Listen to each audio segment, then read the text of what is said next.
Hi hello welcome to the best of the day. ఈరోజు best of the డేలో American Independence డేకి సంబంధించి కొన్ని కీలకమైన విషయాల గురించి తెలుసుకుందాం. Let's watch the programme.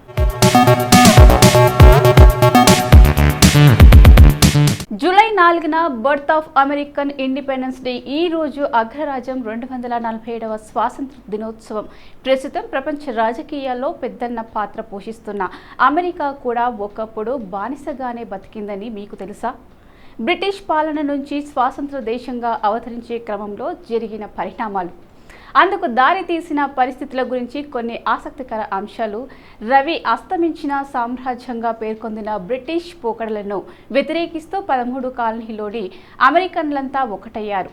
శిస్తులు విపరీతంగా పెంచడం, పంచదార, కాఫీ, టీ తదితర ఉత్పత్తులపై దిగుమతి సుంకం పెంచడం, కాలనీస్టుల అభిప్రాయం కోరకుండానే కాలనీలో సైన్యాన్ని మోహరించడం, ప్రజలపై కాల్పులకు తెగబడటం, సహా కాలనీస్టులకు పార్లమెంటులో సముచిత స్థానం కల్పించకపోవడం వంటి పరిణామాల నేపథ్యంలో 1760, 1770 మధ్య అమెరికన్ కాలనీలు బ్రిటిష్ పాలకుల మధ్య తలెత్తిన సంఘర్షణ చివరకు అమెరికన్ విప్లవాన్ని తెరతీసింది.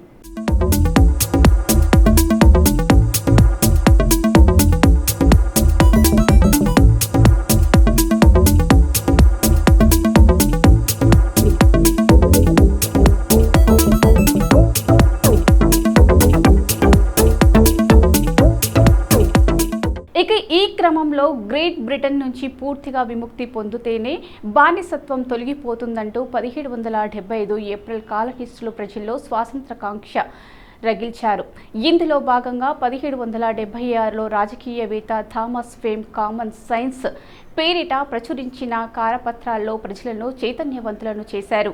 ఈ నేపథ్యంలో కాంటినెంటల్ కాంగ్రెస్ బ్రిటిష్ అమెరికన్ కాలనీల ప్రతినిధులు అదే ఏడాది జూన్ 7న ఫిలాడెల్ఫియాలోని పెన్సిల్వేనియా స్టేట్ హౌస్, ఈ తర్వాత ఇండిపెండెన్స్ హాల్గా గుర్తింపు పొందింది లో నిర్వహించిన సమావేశంలో వర్ధీనియా ప్రతినిధి రిచర్డ్ హెన్సీ కాలనీల స్వాతంత్ర్యం కోసం తీర్మానం ప్రవేశపెట్టారు.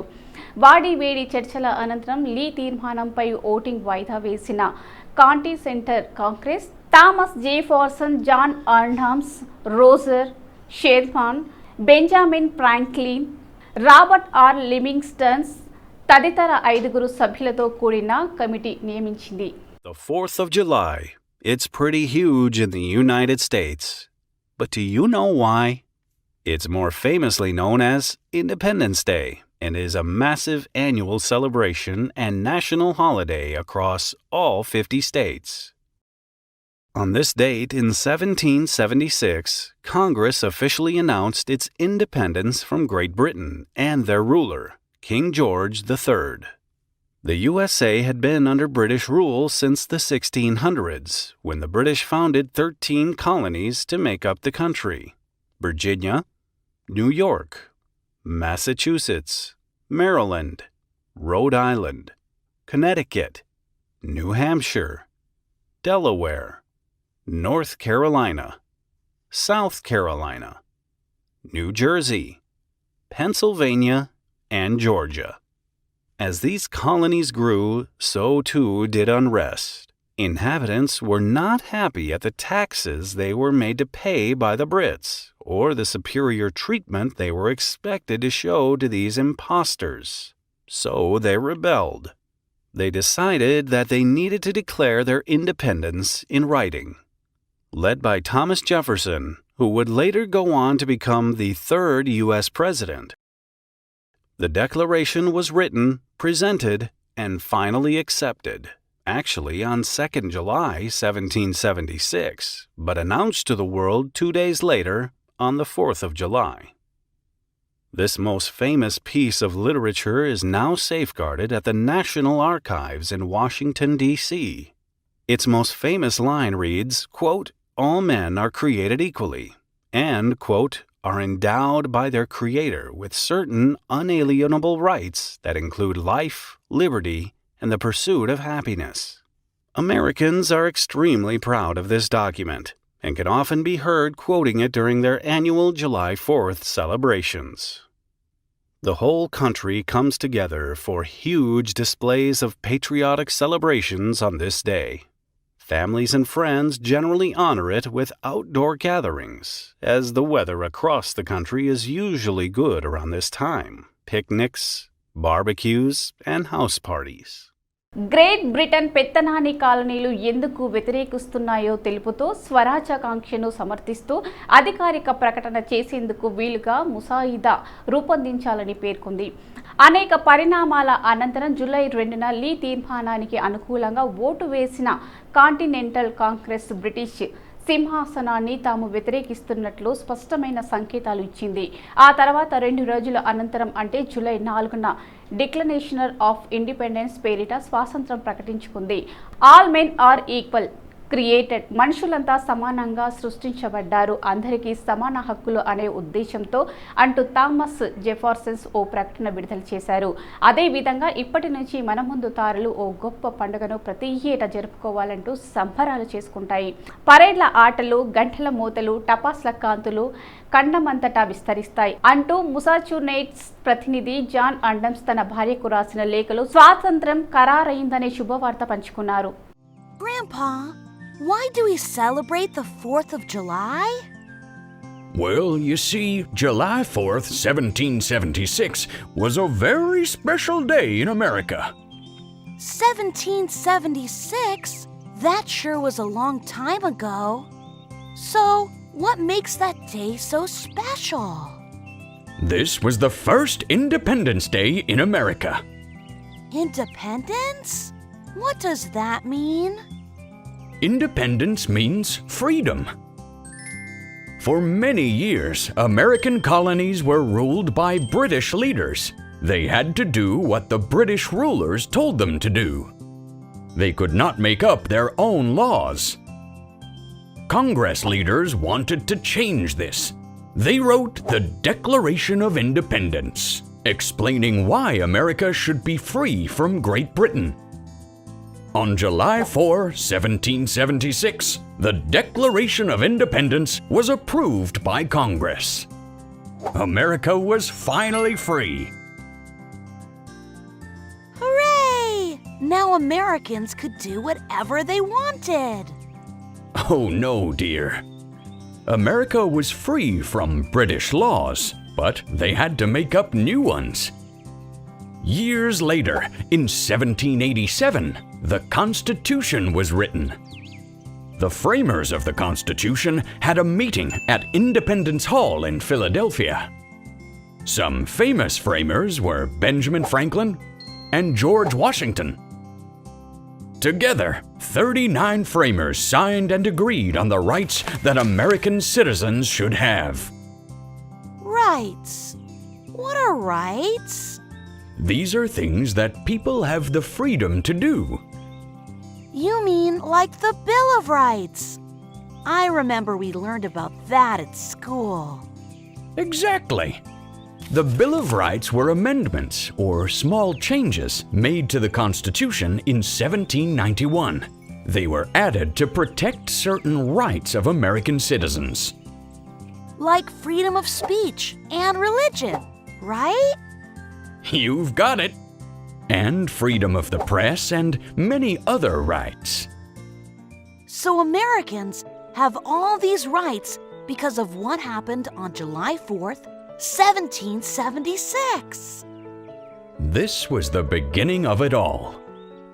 And we celebrate the 4th of July to show how much we appreciate our freedom. Absolutely. So చూసారు కదా, అమెరికన్ ఇండిపెండెన్స్ డేకి సంబంధించి కొన్ని కీలకమైన విషయాల గురించి తెలుసుకున్నారు కదా. జూలై 4వ తేదీన ఒక్కసారి చరిత్రలోకి వెళ్ళి చూస్తే ఎంతోమంది ప్రముఖుల జననాలు జరిగాయి.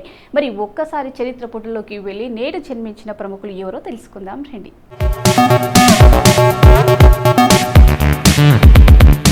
అల్లూరి సీతారామరాజు జననం స్వాతంత్ర పోరాటంలో మహోజ్వల శక్తిగా సాయుధ పోరాటం ఉద్యమంలో ఒక ప్రత్యేక అధ్యయనం లభించుకున్నాడు అల్లూరి సీతారామరాజు.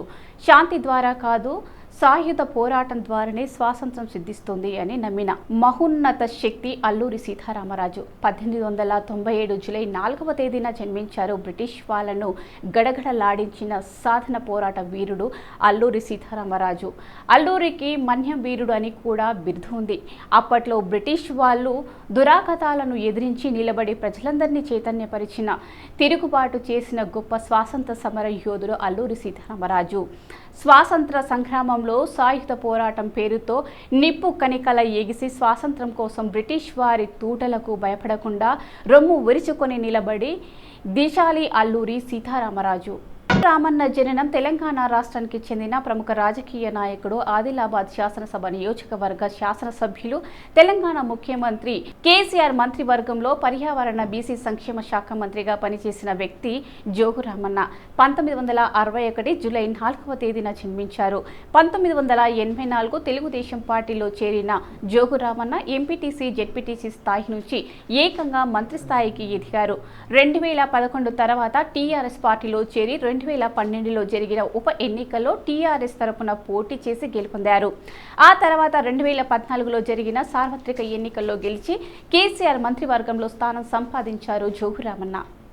2 పడకల గదుల నిర్మాణం యొక్క భూమి పూజ కార్యక్రమానికి వచ్చేసినటువంటి గౌరవనీయులు పెద్దలు, రాష్ట్ర ఐటీ మరియు మున్సిపల్ అడ్మినిస్ట్రేషన్ మంత్రి గారు గౌరవనీయులు తారక రామారావు గారు, అదేవిధంగా వేదికమైనటువంటి మరి సభాధ్యక్షులు, స్థానిక శాసనసభ్యులు మరి మా దుర్గం చిన్నయ్య గారు, అట్టనే పార్లమెంట్ సభ్యులు మిత్రులు బాల్క సుమన్ గారు, మాజీ ఎంపీ గారు వివేక్ గారు, ఎమ్మెల్సీ పురాణం సతీష్ గారు, సహచర మంత్రివర్యులు గౌరవనీయులు మరి పెద్దలు ఇంద్రకరణ్ రెడ్డి గారు, మంత్రివర్గ శాసనసభ్యులు దివాకర్ రావు గారు, కోవా లక్ష్మి గారు, ఆసిఫాబాద్ శాసనసభ్యురాలు, అదేవిధంగా మరి కోనప్ప గారు, తిరుపూరు కాగనర్ ఎమ్మెల్యే గారు, అదేవిధంగా మన విప్ గారు ఓదేలి గారు, మరియు వేదికమైనటువంటి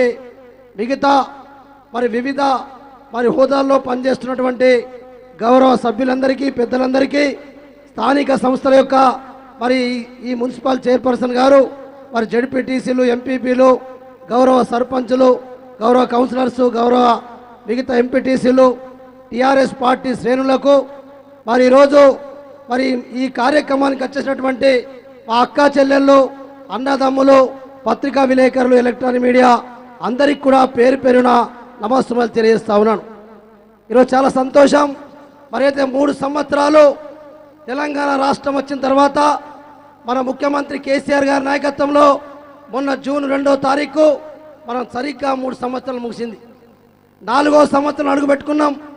మరి మీరు ఒక్కసారి 3 సంవత్సరాల కాలంలో ఈ రాష్ట్రంలో జరిగినటువంటి అభివృద్ధి కానీ, అంతకంటే ముందు 67 సంవత్సరాలు ఈ రాష్ట్రాన్ని పరిపాలించిన కాంగ్రెస్ పార్టీ కావచ్చు, తెలుగుదేశం కావచ్చు, మరి ఆనాడు తెలుగుదేశం బీజేపీ పరిపాలించినటువంటి ఆనాడు మరి ఏ అభివృద్ధి జరిగిందో మీరు ఒక్కసారి పేరు తీసుకోవాల్సిన అవసరం ఉంది.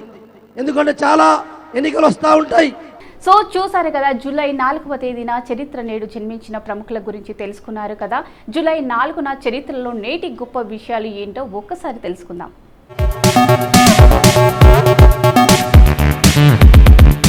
సో చూసారు కదా, జూలై 4న చరిత్రలో నేటి గొప్ప విషయాలు తెలుసుకున్నారు కదా.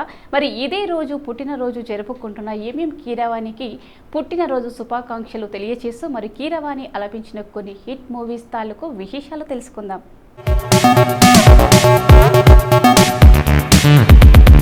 కీరవాణి పేరు ఈ తరానికి ప్రత్యేకించి పరిచయం చేయవలసిన పని లేదు. ప్రపంచ దశాదిశల విజయశంకరావరం పురించిన బాహుబలి సిరీస్ కీరవాణి స్వరకల్పనలోనే ప్రాణం పోసుకున్నాయి. అంతకు ముందు టాప్ స్టార్స్ అందరికీ మరపురాని మధురమైన సంగీతాన్ని అందించి వారి అభినయానికి తన బాణీలు జోడించి వారి చిత్రాలను విజయ తీరాలకు చేర్చిన ఘనత కీరవాణి సొంతం. ఆయన ఇంటి పేరు కోడూరు, పూర్తి పేరు మరకతమణి కీరవాణి. కీరవాణి 1961 జూలై 4న తూర్పుగోదావరి జిల్లా కొవ్వూరులో జన్మించారు. ఆయన తండ్రి శివశక్తి దత్తకు లలిత కళలంటే ప్రాణం. చిత్రలేఖనలో విశేషమైన ప్రావీణ్యం ఉన్న శివశక్తి దత్తకు మహానటుడు ఎన్టీఆర్ నటించిన మల్లీశ్వరి చిత్రంలోని పాటలంటే ఎంతో అభిమానం. ఆ చిత్ర సంఖ్యన విప్రనారాయణ చిత్రంలోని ఎందుకో ఈ తోటమాలి పాటను విని పరవశించిపోయారు. శివశక్తి దత్త తర్వాత కొంతకాలానికి రాజేశ్వరరావును కలిసి ఆ పాటలంటే తనకెంతో అభిమానమని చెప్పారు. అది కీరవాణి రాగంలో చేసిన పాట అని రాజేశ్వరరావు చెప్పారు. తనకు సంతానం కలిగితే కీరవాణి అని పేరు పెడతానని అన్నారు శివశక్తి దత్త.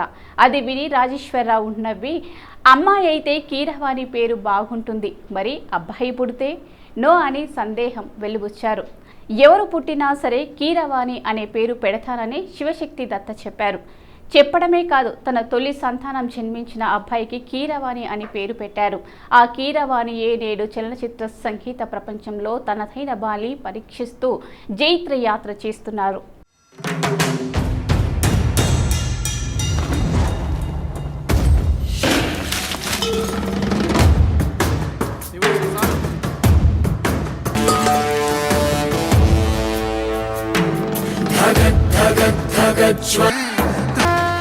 కీరవాణి రాగం పేరును తనయునికి ఏ ముహూర్తాన పెట్టారో శివశక్తి దత్త. 3 ఏళ్ల ప్రాయంలోనే కీరవాణి ఇంట్లోని గ్లాసులపై పెన్సిళ్లతో జలతరంగిణి వాయించేవారట. ఆ తర్వాత నుంచి ఏవో కూని రాగాలు తీయటం, అందుకు తగ్గట్టుగా దర్వులు వేయడం చేసేవారట. కీరవాణిలోని సంగీతాభిలాష గమనించిన తండ్రి తనకున్న పరిజ్ఞానంతో తనయునికి కొన్ని సంగీత పాటలు నేర్పారు. ఆ పైన నిష్ఠాతులైన గురువుల వద్ద తనయుడు సాధన చేసేలా చేశారు శివశక్తి దత్త. తర్వాత సినిమా సంగీతంలో రాణించాలని చక్రవర్తి వద్ద అసోసియేట్గా చేశారు. ఆయన వద్ద 3 ఏళ్లు పనిచేసిన తర్వాత కీరవాణి సొంతంగా బాణీలు కట్టాలని దృఢంగా నిర్ణయించారు. రామోజీరావు తమ అమ్మ, పీపుల్స్ ఎన్కౌంటర్, అశ్విని చిత్రాలకు కూడా కీరవాణి సంగీతానికి అవకాశం కల్పించారు. ఇదే సమయంలో రామ్ గోపాల్ వర్మ క్షణం క్షణంకు కూడా కీరవాణి స్వర రచన చేశారు. ఈ సినిమాతో కీరవాణి సంగీతానికి మరింత మంచి పేరు లభించింది. ఆపై కె రాఘవేంద్రరావు దర్శకత్వంలో తెరకెక్కిన గ్రహణమౌడు చిత్రానికి కీరవాణి స్వరకల్పన చేసిన బాణీలు విశేషాదరణ పొందాయి. ఇక కీరవాణి మరి వెనుతిరిగి చూసుకోలేదు. వందలాది చిత్రాలకు సంగీతం సమకూర్చి ఈనాటికి సంగీత ప్రియులకు ఆనందం పంచుతూనే ఉన్నారు కీరవాణి. మహానటుడు ఎన్టీఆర్ చివరి చిత్రం మేజర్ చంద్రకాంత్కు కీరవాణి బాణీలు చేసిన సందడి ఎవరు మర్చిపోగలరు? ఇవాల్టి బెస్ట్ ఆఫ్ ది డేలో ఎపిసోడ్లోని ఈ రోజుకు సంబంధించిన ముఖ్యమైన విషయాలు మళ్ళీ రేపటి ఎపిసోడ్లో మళ్ళీ కలుసుకుందాం. అంతవరకు చిల్డ్రన్ టేక్ కేర్, బాయ్.